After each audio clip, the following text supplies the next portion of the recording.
Good morning students, welcome back to online classes of Bagadiawal Vidya Niketan.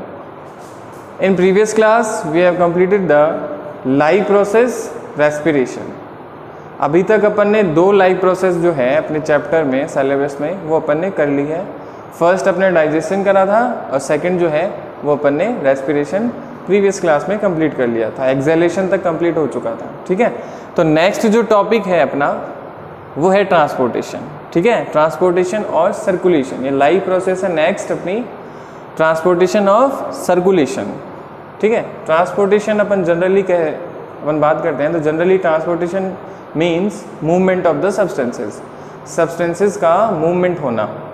ठीक है, वो transportation होता है.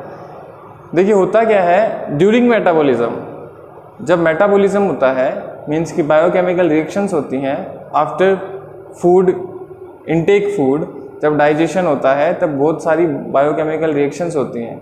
उनका सम जो होता है वो होता है metabolism. Sum of biochemical reactions, it is known as metabolism. ठीक है, तो जिस दौरान वो होता है मेटाबॉलिज्म, तो during metabolism cell produces some useful substances and some waste substances. जब भी मेटाबॉलिज्म होती है तब सेल प्रोड्यूस करती है कुछ वेस्ट प्रोडक्ट और कुछ यूजफुल. तो the substances that is useful, these are transported into the another cells. जो यूजफुल सब्सटेंसेस होते हैं उनको ट्रांसपोर्ट करना होता है दूसरी सेल्स में.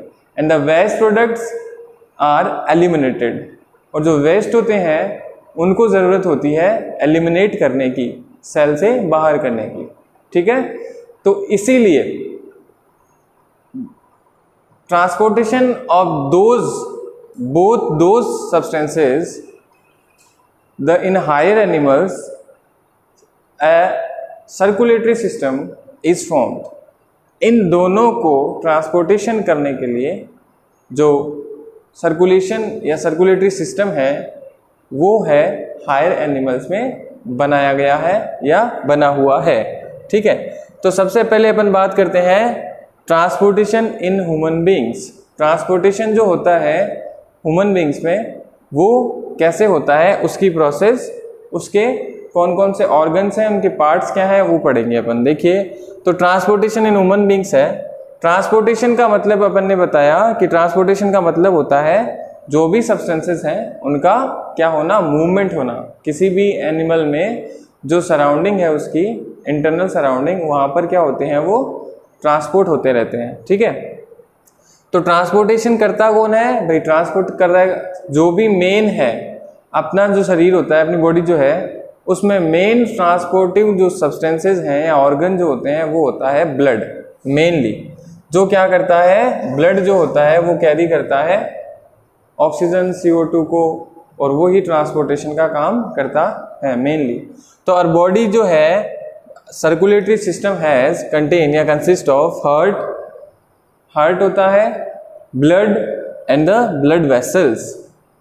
ब्लड और ब्लड वेसल्स होते हैं जो कि कंसिस्ट करते हैं ट्रांसपोर्टेशन सिस्टम या सर्कुलेटरी सिस्टम जो होता है वो कंसिस्ट करते हैं ब्लड वेसल्स और हार्ट. ये तीनों मिलकर सर्कुलेटरी सिस्टम को बनाते हैं. ठीक है, अब देखिए ट्रांसपोर्टेशन जब भी होता है तो किन किन चीज़ों का होता है, कौन कौन से सब्सटेंस हैं जिनका ट्रांसपोर्टेशन होता है. तो इन circulatory system transport the substances such as nutrients. जो न्यूट्रिएंट्स बनते हैं, मैंने आपको बताया कि यूजफुल प्रोडक्ट भी बनते हैं, सेल प्रोड्यूस करती है, और वेस्ट भी बनते हैं. तो उन दोनों का ही क्या होगा, ट्रांसपोर्टेशन होगा. भाई यूजफुल है तो वो जहाँ बने हैं वहाँ तक दूसरी सेल तक उसको क्या करना है, पहुँचाना है, तो उसमें भी ट्रांसपोर्ट लगेगा या सर्कुलेटरी सिस्टम काम में आएगा. और जो वेस्ट प्रोडक्ट हैं उनको एलिमिनेट करना, शरीर से, अपनी बॉडी से एलिमिनेट करना, तो उसमें भी क्या है, जो सर्कुलेटरी सिस्टम है वो काम में आता है. तो न्यूट्रिएंट्स हैं, फिर सॉल्ट्स बनते हैं, वहाँ पर उनको भी ट्रांसपोर्ट करना होता है, ऑक्सीजन का भी ट्रांसपोर्ट करना होता है, CO2 का भी ट्रांसपोर्ट करना होता है. बहुत सारी क्या होती हैं, एंडोक्राइन ग्लैंड्स होती हैं. 9th में अपन ने पढ़ा एंडोक्राइन एक्सोक्राइन ग्लैंड्स.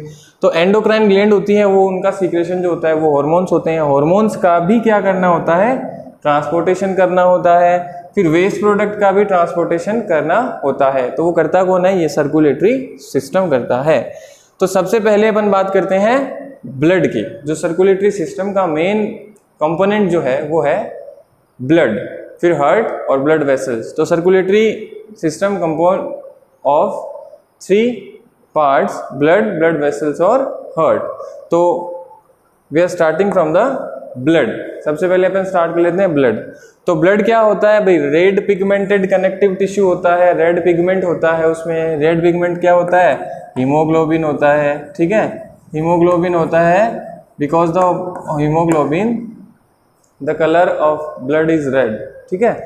ये पिगमेंट है, रेस्पिरेटरी पिगमेंट होता है जो O2 को कैरी करता है ना। तो ये रेड पिगमेंटेड कनेक्टिव टिश्यू होता है ब्लड, ठीक है, जो क्या करता है? सर्कुलेट करता है। जो सब्सटेंसेस हैं उनको क्या करता है? सर्कुलेशन का काम करता है।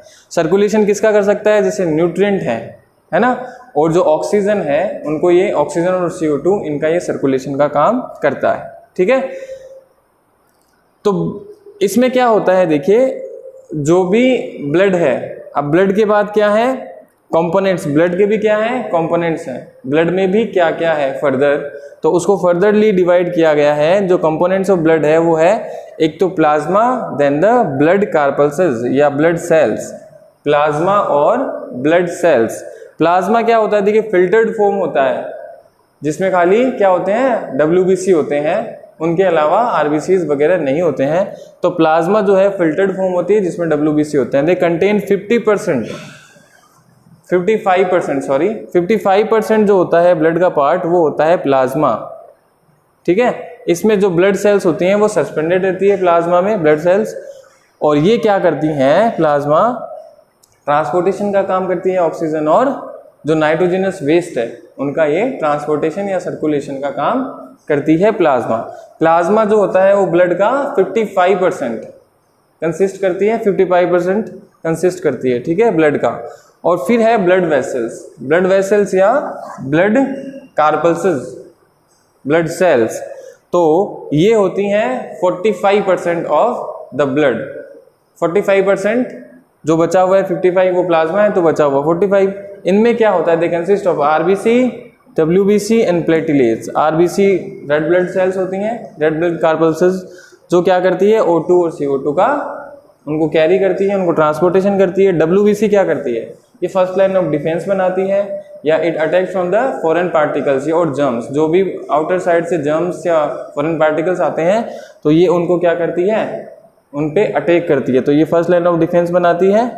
प्लेटलेट्स क्या करती हैं? ब्लड क्लोटिंग करने का काम करती हैं। जहाँ भी इंजरी हो जाती है तो ये इंजरी साइड तक पहुँचती है, वहाँ पर क्या करती है? वायर मैश एक नेट लाइक स्ट्रक्चर्स बना देती है, जिसकी वजह से जो ब्लड कार्पल्सेस हैं वो बाहर आना बंद हो जाती हैं। उसको अपन कहते हैं क्लोट। तो ये फॉर्मिंग ऑफ क्लोट में हेल्प कराती हैं प्लेटलेट्स, ठीक है। RBC, WBC और प्लेटलेट्स, ये हो गया है ब्लड का कंपोनेंट्स। ब्लड कंपोनेंट में प्लाज्मा और red blood cells, sorry blood corpuscles. Blood corpuscles में भी RBC, WBC और प्लेटलेट्स होती हैं, ठीक है। और ये 45% बनाता है। प्लाज्मा जो होता है वो 55% ऑफ ब्लड बनाता है। इसके बाद जो अपना है वो है फंक्शंस ऑफ ब्लड। तो फंक्शंस क्या है ब्लड के? ब्लड क्या करता है? ट्रांसपोर्टेशन का काम करता है। किस किस का ट्रांसपोर्टेशन करेगा? यूजफुल सब्सटेंसेस का, वेस्ट प्रोडक्ट्स का, हॉर्मोन्स का, न्यूट्रिएंट्स का। ये वॉस्मो रेगुलेशन रखता है, pH को मेंटेन करता है। ये क्या करता है? कांस्टेंट वाटर जो वाटर क्वांटिटी है उसको भी ये कांस्टेंट रखता है, ठीक है। तो अपन पढ़ लेते हैं फंक्शंस क्या है ब्लड के। जो ब्लड का फर्स्ट फंक्शन है, देखिए ट्रांसपोर्टेशन का ही काम करता है ब्लड। तो ब्लड है वो ट्रांसपोर्ट करता है, ट्रांसपोर्ट्स ऑफ न्यूट्रिएंट्स। जो भी न्यूट्रिएंट्स हैं किसी सेल में आफ्टर डाइजेशन बनते हैं, मेटाबॉलिज्म बनते हैं, यूजफुल सब्सटेंसेस जो सेल प्रोड्यूस करती है उनको ट्रांसपोर्ट करता है ब्लड, ठीक है। न्यूट्रिएंट्स जो है उनका ट्रांसपोर्टेशन। फिर यह क्या करता है? Transportation of excretory products. Excretory product जो होते हैं, वेस्ट प्रोडक्ट जो बनते हैं आफ्टर एक्सक्रीशन, ठीक है, डाइजेशन जो भी है, उनको क्या करना होता है? ट्रांसपोर्ट करना होता है, because these are waste substances. तो इनको ये क्या करेगा? एक्सक्रीटरी प्रोडक्ट्स को क्या करेगा? ट्रांसपोर्ट करेगा। एक्सक्रीटरी प्रोडक्ट कौन कौन से बनते हैं? जैसे यूरिया बनता है, यूरिक एसिड बनता है और अमोनिया। ये नाइट्रोजिनस वेस्ट होते हैं जो हार्मफुल होते हैं फॉर आवर बॉडी। फिर ये करता है transportation of oxygen and CO2, oxygen और CO2, जो भी होल अपनी बॉडी में CO2 आती है उसको ये कैरी करेगा और लंग्स में डालेगा, एलोवेली जो जहाँ भी है, फिर जो ऑक्सीजन है वहाँ से वहाँ उठाएगा, ब्लड कंपोज करेगा वहाँ से और ट्रांसपोर्ट करता है जहाँ ऑक्सीजन डेफिशिएंट कोई भी ऑर्गन होता है वहाँ तक ये ऑक्सीजन को क्या करता है, ट्रांसपोर्ट करता है। ठीक है। फिर है नेक्स्ट, ये रेगुलेशन ऑफ पीएच और बॉडी टेम्परेचर को कांस्टेंट रखता है। रेगुलेशन ऑफ पीएच, इसकी पीएच जो होती है वो होती है 7.4, है ना। तो ये क्या करता है, उस पीएच के लिए उसको मेंटेनेंस का भी काम करता है और ऑस्मो रेगुलेशन को बनाए रखता है। ठीक है। फिर फेगोसाइटोसिस, देखिए फेगोसाइटोसिस क्या होता है, सेल में जो एनगल्फ करता है, जो सॉलिड सब्सटेंसेस होते हैं उनको क्या करना, एनगल्फ करना। तो ये प्रोसेस जो होती है वो करती है WBC।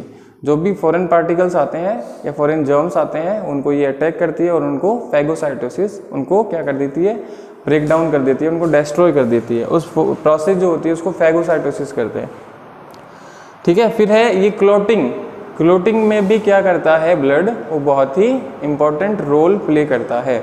जहाँ भी क्लॉटिंग हो जाती है, जहाँ भी इंजरी हो जाती है तो ये इंजरी साइट पे जाते हैं और जो प्लेटलेट होती है वो फॉर्मेशन करती है एक वायर मैश लाइक स्ट्रक्चर, जिसकी वजह से जो भी ब्लड है वो जो इंजरी साइट है उसके आउटसाइड जाने से रुक जाता है और उसको अपन कहते हैं क्लोट। तो फॉर्मेशन ऑफ क्लोट में ये क्या करता है, हेल्प करता है।